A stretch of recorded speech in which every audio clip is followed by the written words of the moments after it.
আসসালামু আলাইকুম সবাইকে। শাকির এগ্রো ফার্মের পক্ষ থেকে শুভেচ্ছা ও স্বাগতম। প্রায় 9টা বাজে। হাঁসকে এখন ছেড়ে দিলাম। আসলে ওদের ছাড়ি নাই, ওদের ঘরের ওই যে ভালো মতন লাগানো ছিল না। আমি ছাড়তে দেরি করছি, দেখে সমস্যা নাই, কিন্তু ওরা বেরোইতে দেরি করে নাই, সব বেরোয় একেবারে হাজির। তো এখন ওদের খাবার দিলাম। একটার ভিতরে খাবার দিয়েছি আজকে, কারণ ওরা দুটার মধ্যে দিলে ওরা একটাই খায়, আর একটা খায় না, পরে খায়, সেজন্য একটার ভিতরে দিলাম। এক গ্রুপ উঠে আগে, আরেক গ্রুপ পরে, খাওয়ার পরে আবার যায়, সেজন্য। অলরেডি কিন্তু খাবার শেষ, এখন ওরা পুকুরে চলে যাচ্ছে। গতকাল থেকে সারা দিন বৃষ্টি, সারা রাত বৃষ্টি, তো আজকেও সকাল থেকে শুরু হয়েছে। তো বিভিন্ন এলাকায় এলাকায় বন্যা হচ্ছে। তা আমাদের এখানে, আমার এই পুকুরও বন্যা হয়ে গেছে অলরেডি, পুকুর পুরা কানায় কানায় ভরে গেছে। আরও যদি 2-1 দিন বৃষ্টি হয়, আলহামদুলিল্লাহ একেবারে বাড়ির উঠান ভরে যাব, এটা নিশ্চিত আল্লাহর রহমতে। তো এই হলো হাঁসের অবস্থা। ওরা অলরেডি এক বল খাবার শেষ করে ফেলছে, তো ওদের আবার খাবার দিব। আপনাদেরকে আসলে বৃষ্টি পড়ছে, ওদের ঘরে নিয়ে যাব। চলেন আজকে দেখি ওদের ডিমের প্রোডাকশনের অবস্থা কি, ওরা কতটুকু পরিমাণে ডিম পারলো। যায় না, আমি চলে যাবো, আসো আসো। তো হাঁসের ঘর রাত্রে আমি একদম পুরাটা তিরপাল নামাই দিচ্ছি, কারণ হলো ওদের এত পরিমাণে বৃষ্টি পড়ছে, ওদের ঘরে বৃষ্টি আসছিল সারা রাত। আজকে ওদের ঘরে লাইট জ্বালানো ছিল, ফ্যান ছাড়ি নাই, কারণ ওরা গতকাল সারা রাত বৃষ্টিতে ভিজছে, সারাদিন বৃষ্টিতে ভিজছে ওরা। এই যে অবস্থা আমি ওইখানে পেপার দেওয়াতে আলহামদুলিল্লাহ অনেক ভালো হয়েছে, কারণ নেট একদম নিচে নেমে গেছিল। এই যে এই অবস্থা, পুকুর দেখেন, পুকুর পুরাই ভরে গেছে, আর ওরা বাঁশঝাড়ের পাতা কিভাবে খাচ্ছে। তো আসেন, আল্লাহ, যে বৃষ্টি শুরু হয়েছে।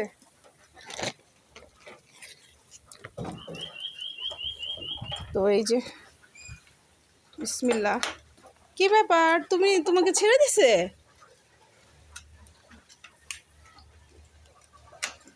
ওই যে ডিমের অবস্থা আজকে, এই যে জায়গায় জায়গায় ডিম। তো এইখান দিয়ে এই যে দেখেন, জায়গাটা অনেক ভেজা, কারণ এইখান দিয়ে সারা রাত বৃষ্টি পড়ছে।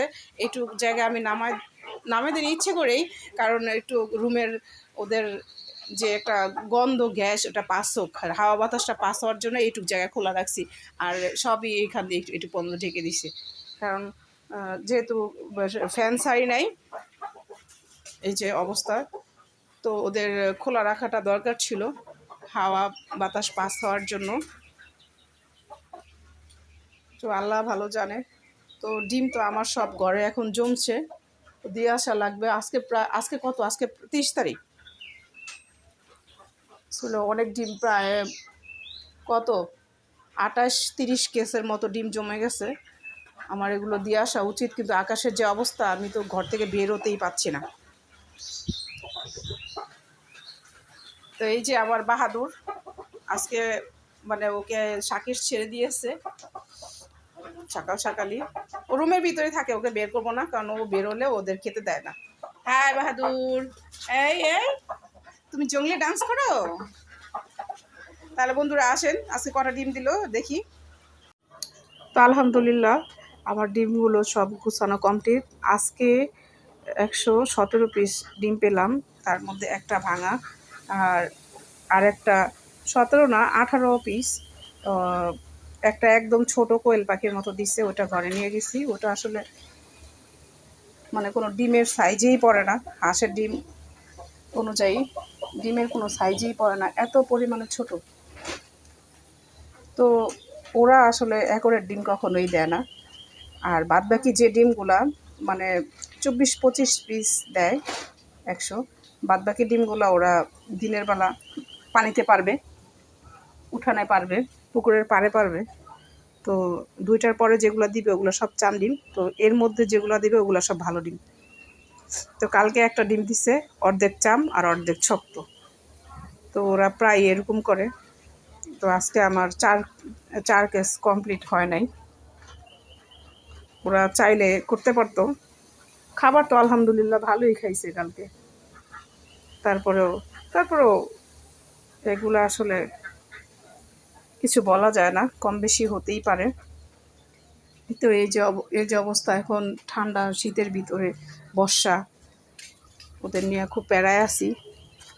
ওরা ওরা নিজেরও অনেক কষ্ট করতেছে, আর আমারও কষ্ট করা লাগছে। কিছুক্ষণ পর পর বৃষ্টি আসে, বৃষ্টিতে ওরা অনেক ভিজে। এখন মাত্র এই যে কিছু হাঁস আবার এখন দেখতেছি যে পাটা উপরে উঠায় রাখছে, মানে ওদের আবার ঠান্ডা লাগতেছে। গতকাল সারা দিন ওরা বৃষ্টিতে ছিল। তো ওদের চাইলেও আমি ঘরে উঠাতে পারি না। ওই যে অলরেডি একটা হাঁস বাহিরেও চলে গেছে, কীভাবে গেল কে জানে। সম্ভবত ওই যে ওই কোনা দিয়ে গেছে, কোনা দিয়ে পানি একদম ওভারলোড হয়ে গেছে। তো আমি চাইলেও ওদের উঠাতে পারি না। যখন অনেক জোরে বৃষ্টি আসে তখন ওদের ঘরে ঢুকানোর অনেক চেষ্টা করি, কিন্তু ওদের ঢুকাতে পারি না। এই যে আমার কিছু কিছু হাঁস দেখ, ঠান্ডা লাগছে অলরেডি, কথা বাহিরে 2টা চলে গেছে, ওদের ঢুকানো লাগবে। এই যে ওদের নিয়ে আমি খুব একটা জ্বালার ভিতরে আছি। এ হলো আমার অবস্থা। পুকুর তো পুরাই একদম কানায় কানায় ভরা। এখানের যে একটা গাছের গুঁড়ি দিছিলাম লম্বা বড়, ওইটা একেবারে খুলা চলে গেছে পুকুরের ভিতরে। কিছু হাঁস উপরে আছে, খাবারের সময় আবার সব উপরে চলে আসবে, আর সব বাহিরে, ওইখানে ওই সাইডে। তো আপনারা সবাই ভালো থাকবেন, সুস্থ থাকবেন, আমার জন্য দোয়া করবেন, আমার হাঁসগুলোর জন্য দোয়া করবেন। আমার হাঁসগুলো যেন সুস্থ থাকে, ভালো থাকে। ওদের আবার ঠান্ডা লেগে গেছে। আমি এই মাস তো চলেই গেল। আমি আর এখন ইদানিং ওদের ঠান্ডার কোনো মেডিসিন খাওয়াবো না, কারণ ডাক্তার কাছে জিজ্ঞাসা করবো, রবিবারে ফোন দিব ডাক্তারকে, যে ওদের তো এই মাসে 2বারের মতো ঠান্ডার ভ্যাকসিন খাওয়ানো হয়ে গেছে, এখন আর খাওয়ানো যাবে কি না। কিন্তু আমি এবার যেগুলো অসুস্থ ওদের ধরেও আমি খাওয়াইতে পারি না। এত হাঁসের ভিতরে আমি ওদের একদম ধরতে পারি না, অসম্ভব। এই জায়গায় 8-10টা হাঁস থাকতো, ওদের ধরা যেত, কিন্তু এত হাঁসের ভিতরে ওদের ধরাটা একদম কষ্টকর হয়ে যায়। না, আল্লাহ তাআলা ভালো জানে, আমার হাঁসগুলিকে তাড়াতাড়ি সুস্থ করে দেয়। ওদের তো খাবারের সাথে মেডিসিন এখন ইসেল দিচ্ছি আর ক্যালসিয়াম খাওয়াচ্ছি, কারণ 4-5 দিন আমি 4 দিনের মতন প্রায় বন্ধ রাখছিলাম ইসেল আর ক্যালসিয়াম, এখন আবার কন্টিনিউ করছি। তো আপনারা সবাই ভালো থাকবেন, সুস্থ থাকবেন। আবারও বিদায় নিচ্ছি। আসলে কথা বলতে গেলে আবার আগের প্রসঙ্গে ঘুরে আসা লাগে, কারণ আমি হাঁসগুলি নিয়ে অনেক টেনশনে আছি। সেজন্য আকাশের অবস্থাও খুব খারাপ, এই ঘন ঘন বৃষ্টি নামে। সেজন্য আসসালামু আলাইকুম, আপনারা সবাই ভালো থাকবেন, সুস্থ থাকবেন, এই নিয়ে এখানেই রাখছি।